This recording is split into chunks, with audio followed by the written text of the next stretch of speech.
Aujourd'hui, on va parler de mon récap de 2025. Et on va commencer directement par le plus intéressant, ma vie amoureuse.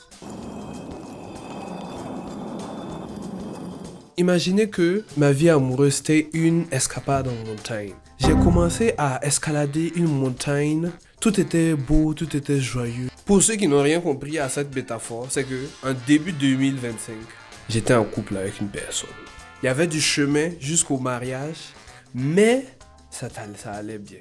Ensuite, il y a eu un problème. Dans janvier-février 2025, il y a eu un éboulement sur la route. Et puis j'ai dû recommencer à zéro. Donc pour ceux qui n'ont rien compris à cette métaphore, ça veut dire qu'il y a eu un blocage dans notre relation et malheureusement, on a dû se laisser d'un accord commun. Maintenant, après ma première escapade en montagne, il ne s'est rien passé pendant un moment. Ensuite, maintenant, il y a eu une deuxième escapade en montagne. Donc, j'ai eu la chance de reprendre mon escapade en montagne avec une autre personne. On avait recommencé notre petite escapade en montagne. Le sommet était loin, bien sûr, mais il y avait de l'espoir. Malheureusement, comme toute bonne chose, il y a eu une fin.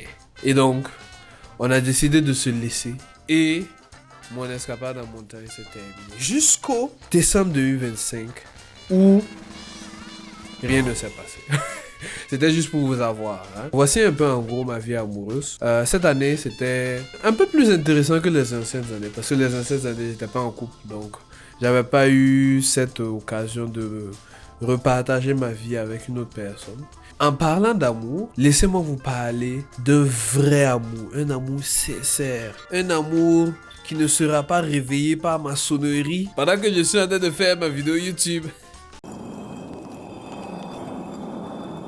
Ma soeur s'est mariée cette année. C'était l'un des plus beaux moments que j'ai pu vivre. J'ai eu la chance cette année de pouvoir le vivre avec ma famille et avec mon pote surtout. On a fait ce mariage-ci à Abidjan, la ville du Peya. Et vraiment, quand on dit Abidjan, c'est la ville du Peya, les gars ne s'amusent pas. Un jour, on était allé en boîte de nuit pour faire la fête. On a fait la fête jusqu'à 4h, 5h du matin. Moi, j'étais défoncé. Déjà, le show ne faisait que commencer. En fait, vous savez, moi, je suis plus habitué à faire le show jusqu'à 4h du matin. Nous, dans notre ville, dès qu'il est 3h du matin, le Moro va allumer la lumière sur vous pendant que vous êtes en train de faire la fête. Pour vous dire que voilà, il est temps de déguerpir de la boîte de nuit. Et ça fait que faire la fête jusqu'à 5h du matin, c'est trop pour moi. Je veux ajouter un fait que cette boîte de nuit là fait son chiffre d'affaires le mardi. Est-ce que vous avez déjà vu une boîte de nuit qui fait chiffre d'affaires le mardi ici? On a fait la Best Life à Abidjan. On a découvert les plages de Assini, aller au Black, aller à Plateau à Cocody, manger le porc, aller à Yop. Et en plus, la cerise sur le gâteau, c'était bien sûr le mariage. On a dansé, on a mangé, on a fait la fête, tout. J'aimerais ajouter que les mots de ventre étaient incroyablement incroyables. J'ai mangé avec un peu de regret souvent parce que quand je mangeais, c'était la descente aux enfers après. Bref, pendant que ma belle vie d'ivoirien se passait, pendant ce temps-là, mes études par contre rencontraient des vallées.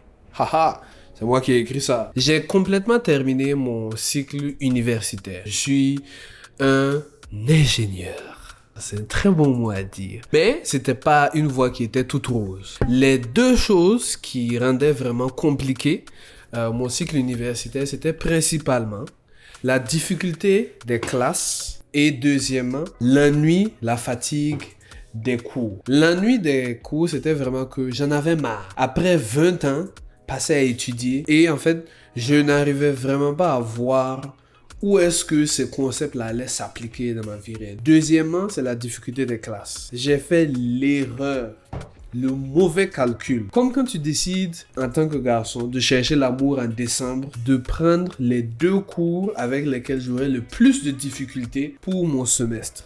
C'est-à-dire électromagnétisme, vous voyez que le nom là même est compliqué, et un cours d'ingénierie électrique. Et laissez-moi vous dire que c'était terrible. Mais on va en parler plus tard. On va aller maintenant vers le point le plus intéressant, le chômage.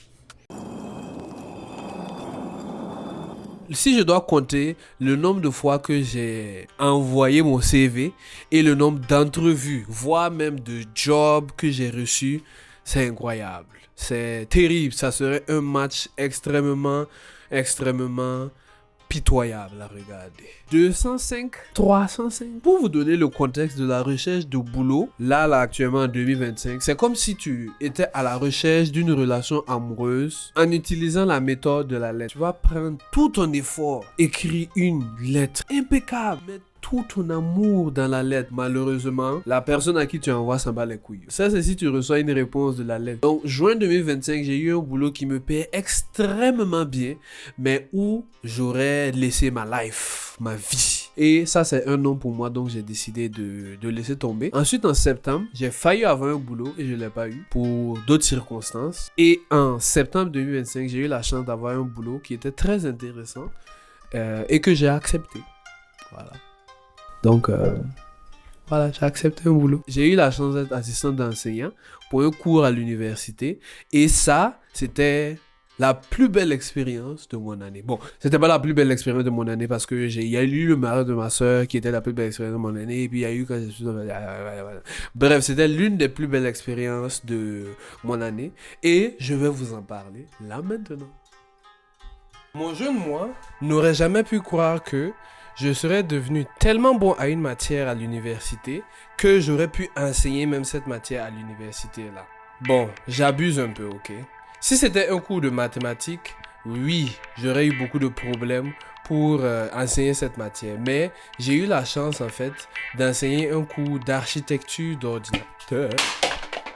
En gros, c'est un cours où on explique le fonctionnement logique des ordinateurs. Pas juste les parties basiques d'un ordinateur, ok? Prenez notre travail là très au sérieux. Hein?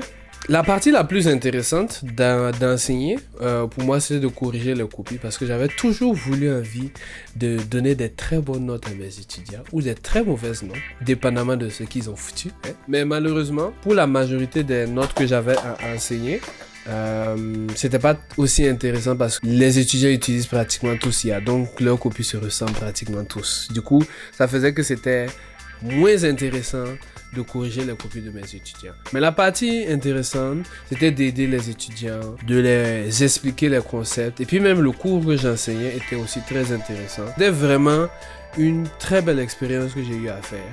Je reprendrai cette expérience-là, vraiment, même pour du bénévolat. Mais la chose pour laquelle, pour rien au monde, je vais recommencer, pour du bénévolat surtout, c'est les études. Jamais.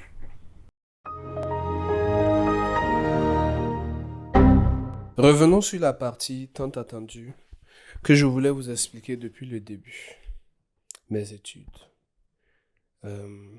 C'est une partie assez sensible, donc s'il vous plaît, mettez-vous au sérieux. Un peu de silence dans la classe. Donc je reprends. Les deux cours que j'ai décidé d'éviter. Ces deux cours-là, c'était électromagnétisme et contrôle d'ingénierie.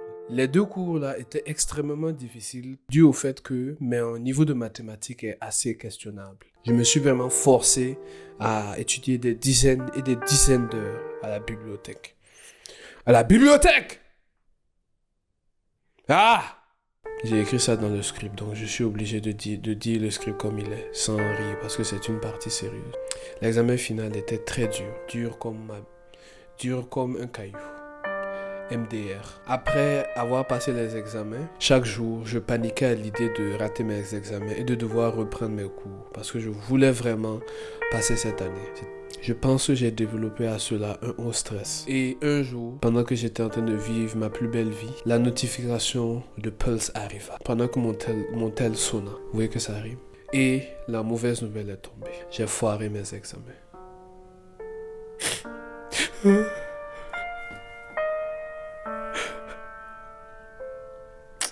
C'était une période très difficile. Et je vous ai dit, on rit pas, hein. Mettez-vous au sérieux. Je pensais que j'allais me jeter d'un pont et puis me lâcher. C'était très difficile d'annoncer cette nouvelle-là à mes parents. Que je suis un beau garçon.